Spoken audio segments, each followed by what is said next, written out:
We're back, baby. We are back.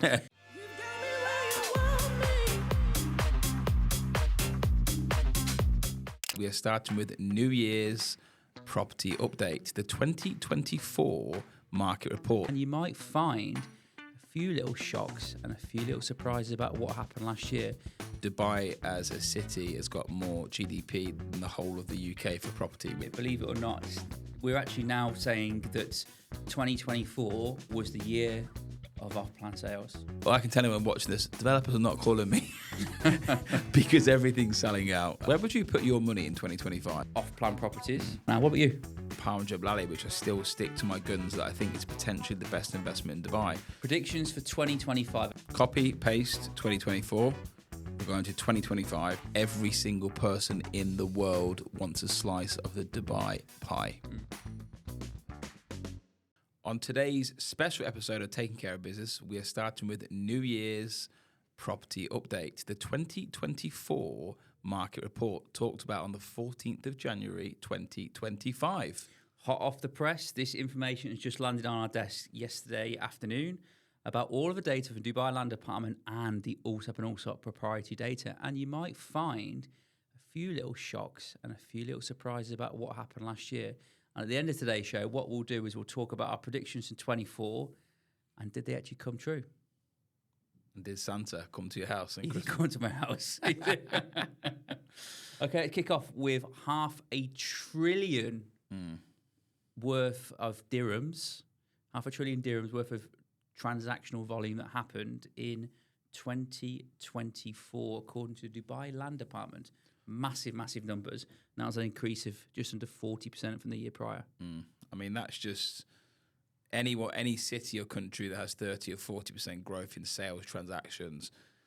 We've talked about it many times on the podcast, but it shows how on fire the property market is. To have half a billion? No, 500 billion. Half a trillion.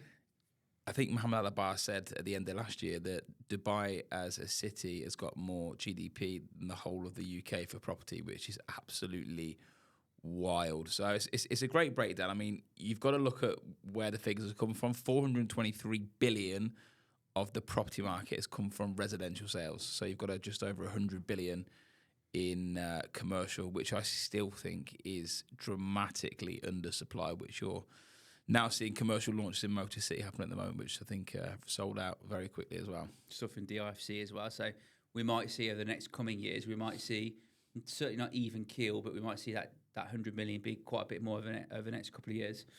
What about a number of transactions? Because obviously the volume sometimes can mask what's actually happening in the marketplace. So what about the number of transactions last year? Did we see any increases there?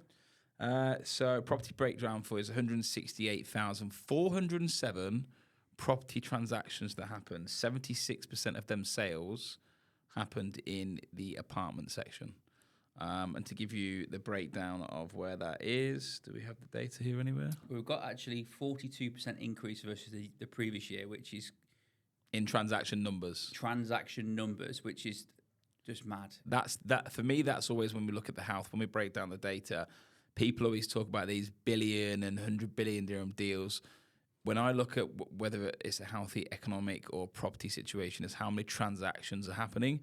If the transactions are increasing, it means there's more clients in the city and more deals happening rather than the bulk. So that there should give anybody, the barometer for if the market is on fire. But 76% apartments, which is massive for us. It is apartments, but actually 70 of the 42% increase last year, believe it or not, we're actually now saying that 2024 was the year of off-plan sales. We're seeing ourselves. Let's just say it how it is. Allsop and Allsop has predominantly been known as a ready property brokerage. Is what we are. And that is always going to be our DNA. But we have pivoted quite hard with Fintan, our head of developer sales, into off-plan, and we're seeing some extraordinary numbers. I mean, the thing is that everybody just wants a piece of the uplift of Dubai, and there's a way to get into the market for everybody. So off-plan for the next couple of years it's frightening for a client. The down payments are low and it's an easy entry into the market. And for an agent, it's quite an easy sell for a client. If you have a good product and you've got it available, you get paid quickly. There's no viewings on it as a broker. There's not much competition when you go into list the property because there's a lot out there. And the products that are being developed now are getting better and better, right? Well, we went to your property handover. You bought a 3-bed in Select. Big shout out to Select and the CEO Raheel. And I messaged him directly and just said, "Wow, the product finish that you offered on Peninsula 5, is it? Yep. It was a 3-bed duplex overlook, and I walked in overlooking the water, and I was like, "Wow, this is like really, really high level." So I think developers have up their game, and that is a worry, to be honest with you, for the older buildings in Dubai, isn't it? 2/3, so 63% or 2/3 of all sales last year happened off plan.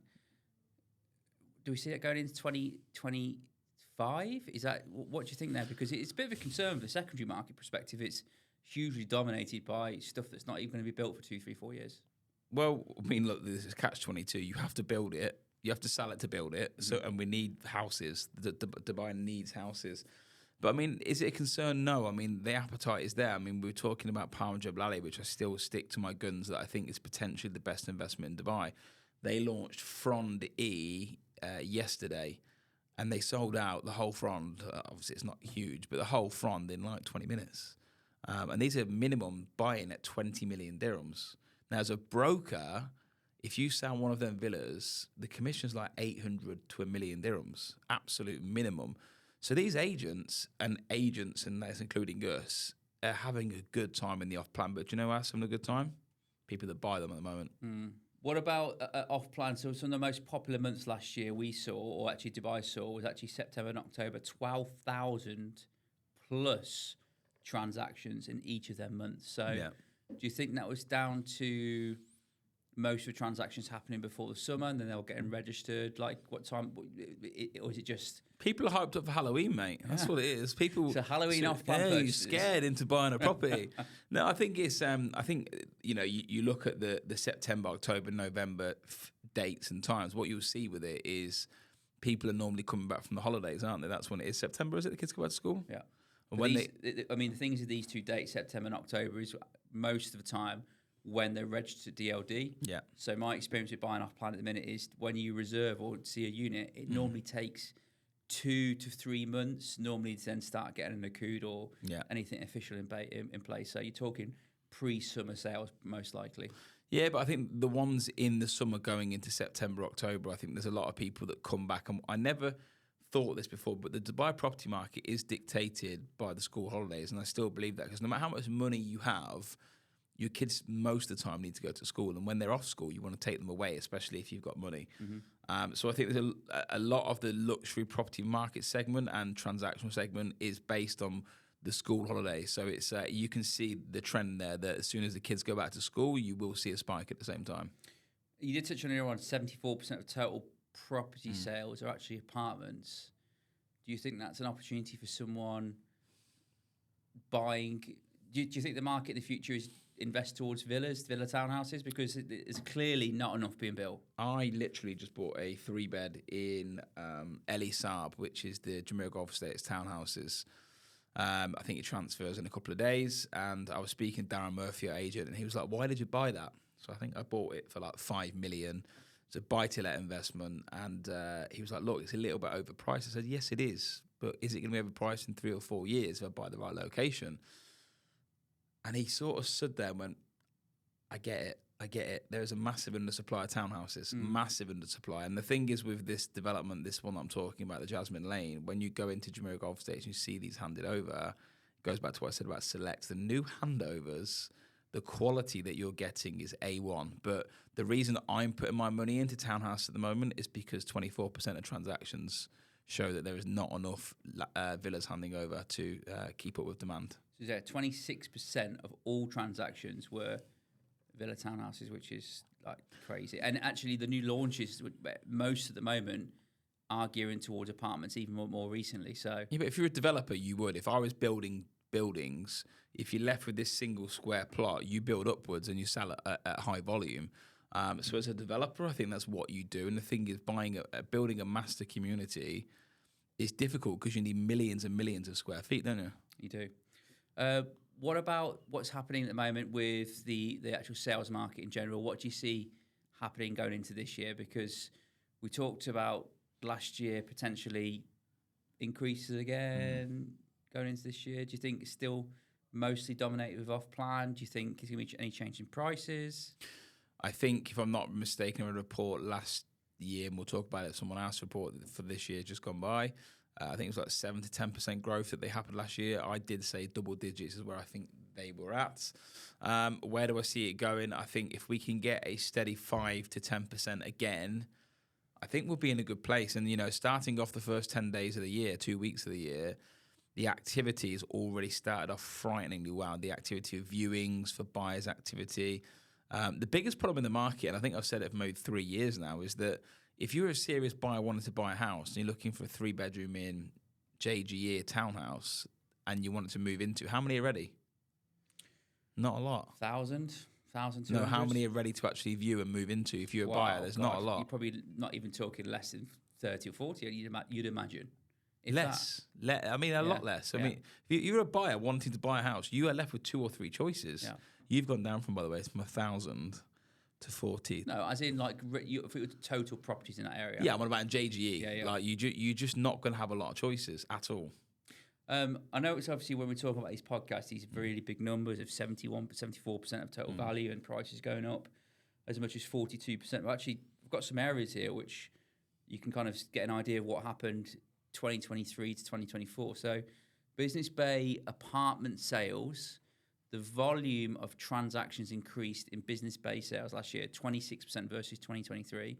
So about 8,000 units were sold in 2023 versus 10,200 in 2024. So 800 sales a month, a little bit more or less, yeah. We actually seen 46% increase in transactions that happened in Dubai Hills estate, which is, again, really interesting. 4,500 in Dubai Hills estate in 2023. And actually, in 2024, there was 6,557. Dubai Marina, pretty similar, 29% increase in transactions versus the previous year.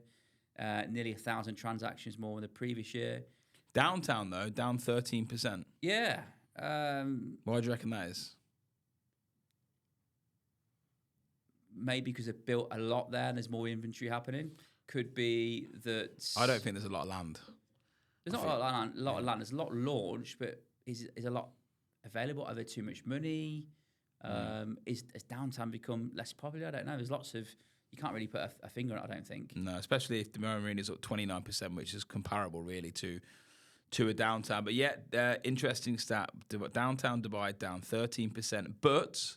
Is that just up 14% on price per square foot. I was going to say it's the highest price per square foot on all the areas we've got listed here, which include Business Bay, Dubai Hills Estate, Mohammed bin Rashid City, Dubai Marina, Dubai Creek Harbour, the highest price per square foot on average for 2024. Yeah, I mean, there's some great growth. And anybody that's interested in the property market, you've got JVC that's up 12% on average price per square foot. Business Bay up 12%. Dubai Hills up 16%. Dubai Marina up 16%. Now, put that into context. If you last year bought a property and put down 20%, you have nearly doubled the value of your deposit in growth. Mm-hmm. So if BIT comes at 100,000 and it went to 200,000, do you think the news would just absolutely go wild? Of course, you've only got 100% of your money. But no one's going wild about that. That's why property will always trump most asset classes. In the long term, for sure. Villas, some numbers here, actually not all positive reading. So Dubai Hills 2, up 11% on transactional volume. So number of transactions happened year previous. The Valley was up 68%. So 1,900 transactions in 2023. 2024 was 3,200. Emaar South, wow, this is the airport effect here. 723 transactions in 2023 and 2,377 in 2024. But then we jump onto some of these areas here where they're actually negative transactions versus 23. So Mohammed bin Rashid City, 3,000 transactions in 2023, half of that in 2024. We had Mudon, which was also negative by 3%. So 852 transactions in 2023 and 829. So 20 less units is a bit negligible really. In 2024. Arabian Ranches 3, a 58% decrease in number of transactions happened in 2023 versus 2024. So you might have found load of handovers happening in 2023 for certain communities. Maybe people capitalising on prices, and then in 24, a bit more stable because less have handed over. Maybe they're being rented out. Al Fajan, down 24% number of transactions. So this says to me, Carl, that basically there's a lot of ready areas there that people are maybe moving to newer areas. Because if you look at them, you've got Damac Hills 2, the Valley in Emar South. All them areas are up in value, transaction volume by high percentages. Emirates Living, Arabian Ranches, Fajan, they're all either down or around the same. Mm-hmm. So the older communities, transaction-wise, suffering the most. And I think they will. I think, and I said that I was on a panel last week, and I was talking about it, and I just said, unless these developers and developments and building management spend money on buildings to get them to the modern day level, they're going to struggle. Like, why would anyone in Business Bay go to a old building when they can go to your building if the price is the same, the one that you've just handed over on? Could also be to do with inventory, the lack of listings, properties ready and available. So buyers clearly have less choice, which probably impacts the number of eventual transactions in that area. Yeah. What do you do when I have a conversation this morning with someone in our team where they can't get over the price of a property that what it was a year ago, and that's now stopping them buying today because they know what it was worth a year ago? What advice would you give someone on that? To wait another year and see what it's worth. It is what it is. Like, our parents' house was probably £50,000 when they bought it. I think my mum and dad's house was £12,000 when we bought it. What's that now? 500,000? You can't look at what it's worth today. I mean, there's so many things you've got to look at. What is going to be the inflation on the next 5 to 10 years? You know, how much are iPhones now? iPhone, you can't. I think I bought a 1 terabyte iPhone for something mad like 11,000 dirhams. It's £2,000. They're like $400 when they first come out. What, 15 years ago? It is absolutely mental. A laptop. In fact, again, I bought the Mac Pro. As soon as it says Pro M4, whatever, I buy it. I think it's like 16,000 dirhams. You used to buy laptops for 300 quid. So I just think the world is going to continue to grow in value, and things will cost more, but hopefully people will make more. Clearly not all positive reading, but in terms of the actual rental side of things, this is really interesting because clearly when people first move to Dubai, it's normally a good jumping off point. You go into rentals for a period of time, assess the area, and then obviously go and buy. Lettings transaction volume was a bit mixed. So if we look at some of the areas here, International City was down 10% number of transactions versus 2023, although we're not particularly prominent there. Dubai Silicon Oasis down 7% versus the previous year. Dubai Marina was 5% down in number of lettings transactions, about 700 less than the year previous. Aside from that, was pretty much green reading. Jumeirah Village Circle, Business Bay, and Al Barsha was all positive reading on the apartment side of things. A number of transactions happened this year versus the year previous. And then if we jump onto the villa side of things, mostly green reading. So that also tells me that because there is a lack of supply, clearly there's obviously more transactions happening there. So Murdiff up 5%, number of transactions happened versus 23 and 24. We've got Sakim up 4%, Town Square up 11% more transactions versus the previous year. And then you've got Al Barsha up 5% and Villanova, Villanova up 56%. Do you know the main thing when you're looking at these data, and it's so much data to read sometimes, you try and take the points out of it that are worth noting. But every single master community last year that we've got listed here, the minimum uplift was 8% in the value from 23 to 24. This is for rentals. Yep. The maximum, Damac Hills 2, is up 54%. The average is sitting just around 20% in every single. So what that tells me is that the rental prices went up 20% last year. As an average, yeah. Which is absolutely frightening. So when you're sitting there and you asked the question before, what do you tell a buyer that's sitting on the fence up? Like, well, you're going to be paying 20% more this year and maybe more next year. And that reads on to the point, I don't know if you see it or not, but 61% of all transactions rentals last year were renewals. which says to me, no one wants to move out of the house they're in because they know that they're going to be in for a rough ride going back into the open market at the newer pricing. Plus the moving costs. Yeah. So lettings, we're seeing more of the same this year. And clearly all of these figures we're talking about now is actually linked to increase in population. More people moving into country will drive rental prices even more. And if I'm being honest with you, I can't really see much different going into this year. That's going to change. Yeah, I think everything is going up. Population, prices, rentals, roads, everything else. I mean, you look at the average sale price, 2024 from 2023, we're up 13% average, which works well in tandem with communities. Yeah, I mean, 13%. So to give that is 3.968 million is our average sale price we sold. That is also up and also up last year. Now, what's interesting? Imagine anywhere else in the world, let's say Coventry, where we're from, your average price is £1.1 million just for a standard property in Dubai. It wouldn't happen. It's no longer cheap to be here. But what I will say, and again, in defense to Dubai, we sell prime areas. So you can go further out. And if we sold non-prime areas, you'd see this dramatically drop. The average sale price increase, though, plays in nicely to the lack of villas. So villa townhouse price increases last year on average for us also we saw 32% increase, whereas the apartments was less at 12%. So as an average, we come to that number, but we're seeing more price increases for sales in the villa townhouse market. Interesting numbers here about the sales bracket volume that we deal with at Allsop and Allsop. So 12% of our transactions all were under $1 million dirhams, which is circa £200,000. Most of our transactions, 48% of our transactions were between 1 and 3 million dirhams. Transactions between 3 and 5 million was 21%. Transactions between 5 and 10 million dirhams was 12%. And deals that happened over 10 million dirhams was 7%. Now, obviously, we are a very high volume transactional real estate business. So clearly there's lots of deals that happen sub 5 million. What do you think to that?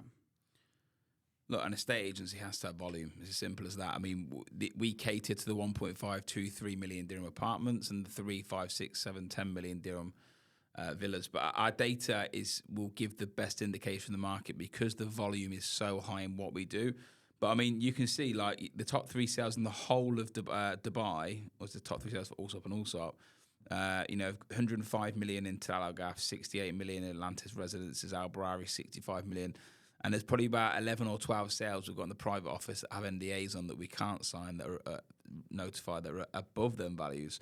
So there's just a mix of everything. There is a marketplace for every bracket of properties at the moment.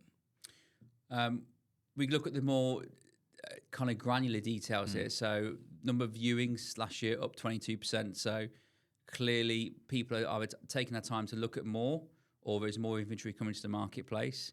Number of listings was also up 7%. So fewer than number of viewings, but we've seen more properties come to the market in 2024 versus 2023. So all upward trajectory so far. If we actually look at the top areas that Allsop and Allsop sold, we saw year on year, Dubai Marina, we saw an increase of 1% number of transactions happened the year before. Downtown Dubai, more transactions up by 9%. Jumeirah Village Circle up by 35%. Business Bay up by 100%. So even in our numbers in Allsop and Allsop, they're kind of correlating with what's happening across Dubai. Average rentals, though. Average rental price. Could you imagine the average rental price at our business last year was 197,000 dirhams? What's that in pounds? About 50,000? 40,000, 45,000 pounds a year. Yeah. For the average rental price, which for us was only a 0.1% increase versus the previous year. Any more on that? No, look, it is what it is. The rental tenants will not want to move out of the house. I said it before, because they want to stay where they are, which creates the stability, especially in our units. They'll end up renewing what they're doing. And then the new units, I mean, most people I know have got properties in marina, they can't afford to live in marina because of new rent, so they move further out for the same value price, but get more property for their money. So I just think that's what the game people are playing, the musical chairs at the moment. Where can I move my family that offers me a garden that's not in the prime area that I can no longer move into because I didn't buy 2 years ago? Yeah. That's where we're at. Yeah. Average villa townhouse price for us was 315,000. Average apartment price rented at Allsop and Allsop was 147,000 dirhams. Top notable transactions for us was 3.5 million dirham rental in Dubai Hills Estate, a 3 million dirham rental per year in Emirates Hills, and a 2.6 million dirham rental in Flame Tree Ridge. Are you in Flame Tree? I am. In Jumeirah Golf Estate. So someone's paid 700,000 pound a year for a villa in JGE. It's basically half of probably what I paid for it 4 years ago in rent this year. Oh my God, that is mad, isn't it? So it's interesting for you. In terms of what's going on with tenants, not a great surprise here, really. So 20% of all of our tenants are British. I think they're probably drawn Why do you think people why is our tenancy for British? Is it us? Is it the market? What do you put that down to? I think like British name. I think people are perhaps drawn to security of working with. dealing with a bit of familiarity. So I think it's that. And obviously, you've got a huge part of our workforce being British. There's going to be friends and, people neighbours, that sort of thing. 7% of our clients who were rentals last year were Indian, 4% Russian, which is interesting, still up there, 4% French, and 2% for the Canadians. There's so many 1%ers though, isn't there? If you think about how many are going to be below that, the different nationalities we work with, it's such a multicultural city, isn't it? Very much so. In terms of rentals at Allsop and Allsop, well, I don't want to harp on all this data, but again, lots of greens. We are seeing some decreases in transactions versus the previous year in certain areas, but again, I'd link that due to lack of inventory and supply. I got asked about I think it's Khaleej Times, was an interview last week asking me about the top transactions in Dubai. Reading off some of these sales, these are not our sales, by the way. Jumeirah Bay, 240 million. Palm Jumeirah Frond Villa 260 million, the Crescent Palm Jumeirah 203 million. Do you think that's the norm now for luxury properties, that value? Because it's a real high value now, but there's a lot more of these 200 million dirham sales happening. Well, look, you look at these projects and these listed here: Jumeirah Island, Jumeirah Bay Island, the Frond, and one of the Fronds and Palm Jumeirah. I mean, these are just show-stopping places. I mean, the Palm is just incredible itself. Jumeirah Bay Island, incredible. The one and only at Palm Jumeirah. I mean, if you want still near the water, on the sea, incredible, branded or similar, you're going to pay them sorts of money. Well, in London, last week, One Hyde Park just sold in central London, obviously in Hyde Park, £145 million. For which it translates to 700 million. Yeah, about that, yeah. So the luxury segment here, the one at Palm Jumeirah, which is the Dorchester, the highest is 275 million. Then you've got Jumeirah Bay Islands, the Lana, which is, I think it's the Dorchester, again in Bisbee, 139 million. You are still so way off a One Hyde Park. And the question mark that anyone should have, and this is an opinion, is where would you rather live at the moment? Dubai on the beach or Hyde Park, London? They're very different, but I don't think... It's a bit cold at Hyde Park this time of year. Yeah, it is, but I just, that I still see major value. If you've bought one Hyde Park for 145, you're going to think Dubai is cheap. That's the honest truth. Very true. What's interesting here is people associate Dubai with people buying properties often with cash, which is there's an element of truth. But actually, our data states that actually 54% of all of our transactions last year, people bought with mortgage. So more dominant than cash buyers. Yeah. Yeah, I think it's the market. I think the off plan is always going to be cash. That's a given. But mortgage, it shows me that there is a heartbeat to the economy. There's people that are setting up their 20-year finances here and living here, not just... I mean, the street that I live on, there's some really I'm definitely the poorest person on the street that I live on. There's some really wealthy people there, and they're empty. They're constantly empty. You know they bought it cash, and that's not the heartbeat of Dubai. The heartbeat of Dubai is people that live there, go to the shops there, and feed back into the economy. So if people have a mortgage on a property, it shows real growth, the economic stability and growth of Dubai. Top transacting areas for us: Springs, Jumeirah Golf Estates, Talawa Gaff, Dubai Land, and Al Fajan. Top transacting sales Tom areas. twice. Tom. Top transacting areas for apartments was Marina, Downtown, JVC, JLT, Business Bay, and Dubai Land. So, where would you put your money in 2025? That's what I want to know. Because we had this conversation, we didn't really get anywhere afterwards. Like you're looking to what invest. am I going to do this year? I am going, anything I buy in Dubai, I'm going to have a mixture this year of buying, which is unlike me, by the way, buying some ready, newish rental properties that I'll rent very out, unlike you. forget about them. I will continue to buy, which I have done for many, many years, off-plan properties. Any off-plan properties I will buy moving forward, unless they are super unusual, like a Gaffwoods. Yeah. It will always, anything will go, I will buy will be a villa townhouse this year, because what I see in the numbers, they're not building or launching anywhere near enough. Yeah. So ready property, I like Jumeirah Golf Estates, of course. I like Talawa Gaff. Victory Heights. Victory Heights. I'd even go a little bit further afield, down the Kudra, some of the communities down there. You ain't been down there. You don't leave JGE. There's no way you've been down but there. I would rent down there. The reality is there's a market down there for people that perhaps a bit priced out to the Arabian Ranches and Jumeirah Golf Estates. There's an appetite for people to rent down there. Agreed. So there'll be a mix this year of what I'll be doing. Very bullish in Dubai. I'm going to continue to put more money into the city. And again, my view is always long term. Yeah. Don't think about now. What about you? I told you I just bought the property in Jumeirah Golf Estates, probably looking for one or two more, but I'm probably the opposite. I'm probably going to look at pulling the trigger on a luxury off-plan project. There's a couple that I've looked at recently. Obviously, I do a lot of buy-to-let rentals. I buy them, rent them, leave them. But I just think I'm really, really drawn towards Palm Jebel Ali.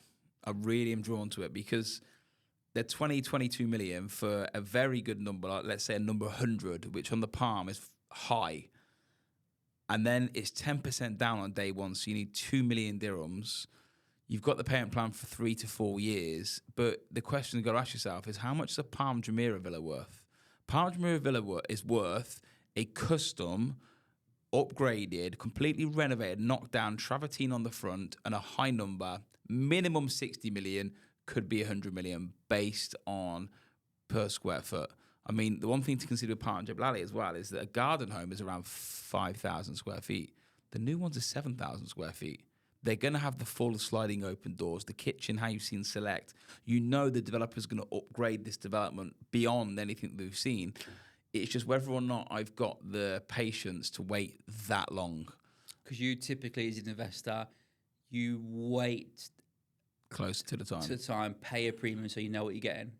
Why would you not wait for this? Because you're basically going against all your instincts. Because I feel like I'm going to miss the boat, in all honesty. I just think that if you run any basic comparable numbers, the price per square foot, the style of villa you're getting, the size of the villa that you're getting, you even look at the renders, and you know they're going to come close to the renders.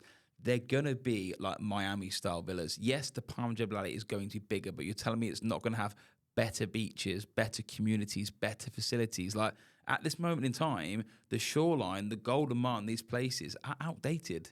These new buildings are going to come, you're going to have a newer, shinier Palm. What do you say to someone who did say this to you yesterday? There's nothing in Jebel Ali. Nothing there. It's not like the Palm Jumeirah where you come off, you got JBR, you got the marina, you got loads going on down there. What do you say to them people? I'd say to them, when I moved here, there was no marina. You're buying into a project. You know, most people today want to be millionaires. They have a vision to be a millionaire. They're not a millionaire. It's the same thing with investing in property. Look at the vision. Do you believe in Palm Jebel Ali? Do you believe if you could buy on the Palm Jumeirah today and you had the money, would you? Yeah, you would. Everyone's dream is to live by the sea, like 90% of people. So, yes, okay, right now it's a construction zone, but when we moved here, Carl, Burj Khalifa was 3 stumps in the ground. We would sell it on payment plans with floor plans. I believe in the vision of Dubai, and what really makes it attractive to me is Nikhil has now merged with Meras and the master developers to create, I think it's called Dubai Holding. Well, I think it's what. Yeah, it will be there. Yeah. The master company. So all these, I mean, look at Meras finish. City Walk Meras, Blue Waters Meras. Merge that with Nikhil. All of a sudden, it's going to be something special. So I'm sitting on the edge with this at the moment. I have heard a couple of times. There's no facts to back this up, but there clearly seems to be a little bit of a softening at the upper end of the marketplace. Now, I'm not saying every single transaction, but for certain things, certain price properties, not everything is selling. Let's call it above $10 million. Yeah. Your thoughts? I think it's priced while it sells. I think the demand is there, but sometimes the product isn't right. That's the honest truth, is that, if you launched the Atlantis 2 today, would it sell on day one? What about where you live? So where you live, there's a listing on there. Yeah. I appreciate, obviously, the higher up the chain in prices, there's not loads of buyers. That's been on the market for... It's been literally a while. pumped around the market. So that villa specifically we're talking about is in Jumeirah Golf Estates. It's 18,000 square feet. It is massive. The reason that house won't sell, and why a lot of these houses don't sell, the bigger ones, is that they need money spent on them. Like, no one in today's market wants to move into a house that you need to renovate and go again. If you look at the success we've personally had, we've broke the record price per square foot in Baraga. I think we've done it twice. We've done it in 3 or 4 other communities. The Springs, I think we've got the record price per square foot in the Springs. I think we sort of a 3M for like 7 million or something crazy. What's the common theme of all them properties? They're all upgraded and pimped up. Every one of them is really incredible. They're turnkey. If you put my villa on the market today in that street, I'd probably get more than a record price per square foot, but I'd do it at record speed as well because it's the right product. These people that are selling empty shells, it's a difficult sell for a lot of people. We're actually finding that in rentals, though, because I was talking to one of our lettings agents who wanted to Jumeirah Golf Estates, and he was saying to me, Carl, on my street, so let's call it 15 years old since it's launched, a lot that are coming up for rent haven't been improved at all, and landlords not prepared to improve or spend because they just see it as a rental turn now. 3 years ago, they were getting 300,000 dirham a year for a 5-bedroom villa. They're now getting 700,000. Yeah. They're not renting as easy at 700,000 because they're slightly older. Why do you think landlords are reluctant to invest back into what is a rental property to try and get more? Because I am a landlord. It's a cold investment. It's a vehicle. You do not live there. Do you want to spend 50,000 dirhams of your own money into something where you're not going to live? No, you're not. Like, as much as people would like to say, oh, yeah, well, you're going to do it because you're going to get more money. When you've got to spend that 50,000 dirhams, it always hurts. So I just think if people can rent it, and where the demand is for the villas and everything else, they will rent it in the end. I mean, Connor, who is the top JG agent with us, when we're talking about this townhouse in Jasmine Lane, he says to me, can you put some... Can you put a garden in the front and I'll get it sold for you? And I'm just like, just rent You're it. the worst landlord, by the way. No, I'm actually a good landlord, but it's just take it and put your own garden in. And that's me saying that. So I just think that is the market. Most owners who have buy-to-let properties treat it as a vehicle. Predictions for 2025, then. So we've got President Trump coming in. We're expecting maybe less rate cuts now this year. So who knows what's going to happen there. What do you see happening this year in the real estate market? Do we see more growth? Do we see same as is? Do we see the continuation of dominant off-plan sales? Do we actually see fewer handovers than we expect? The numbers we're hearing is 40, 50,000 this year or more. Copy, paste, 2024. We're going to 2025. Only a couple of factors to consider. There is a major undersupply of architects, labourers, and everything else for the developers, like major undersupply. There will be delays. There categorically will be delays. If them delays happen, it'll put more pressure on the prices of properties. I mean, Mohammed Al-Abar was saying this is one of the biggest things. They need time, the Zima, to take a breath and take it in because everybody's building. Everybody needs an architect. Everyone wants a foreman and a project manager. There's not enough of them here. I read the inquiries. It's interesting because I looked at it in a couple of ways. One, I looked at it as EMA may not be launching as aggressively as they have done previously. But he also said in there that there needs to be more of a focus on affordable housing. And I've said this for years, by the way. Like, there's not a lot in a certain entry price point for someone to become their first home. Now, I understand from a developer's perspective, when they get a parcel of land and they build it, they want to maximise value. So where's the incentive? But what sort of things can developers do to attract first-time buyers? Is there anything the government you think can do? Yeah, I think all that's kicking. I think it's Damac Hills 2, the one, Accoya Oxygen it was called before. That was so cheap at one point. I think at one point it was like 80,000 dirhams for like a 3-bed townhouse. And I remember at the time thinking, wow, this is far away, but there's a lot of people that moved there. It filled out, it got complete. And if you look at this data we showed this year, it's triple-digit growth in terms of transactions. So yes, there definitely is more of that. So, but my main thing is copy-paste 2024, 5 to 10% growth minimum. Developers will struggle to keep up. And that's probably one of the things you might see. Developers might not be able to launch so much because they need to complete and agree with the terms they've got with the buyers, and maybe there's a lot more on their plate than they can take on. Every off-plan purchase I bought, everyone is a fair few, to be fair. Not one, bar Select, by the way. Big up Select. Bar Select have been bang on time. It's been 6-8 month delay on every single project. So if you're a buyer and you've got an off-plan, you see your date as there, my intuition would suggest to you that probably it's not going to be delivered on that date. You did say Select is by far the best service you've ever had. Yeah, it's been a really good experience. And the products I've seen so far from the snagging, you were there, really, really impressive. And the bar has been set for other developers. You can't get by now by just launching anything and hoping it sells. It's even more competitive, actually. You're seeing independent developers come into the market this year, and now we are seeing post-payment handovers. Handovers. We're back, baby. We are back. Which, if you're an independent developer, you don't have a name, people are not familiar with you. It's really smart. Yeah. Because it's attractive from a buyer's perspective. They're the best yields I've ever had, by the way. The post-payment plan handover, when you've paid 50% and you've got it ready, you've got the keys, when you rent it out the full value, technically your yield doubles because your money down is only 50% and your yield is at the rental of the full property value. So I remember at one point, I was at a 38% yield for the JG apartments. I've said it many times. And then when you pay more, your yield goes down. But money in, money out, the yield was incredible.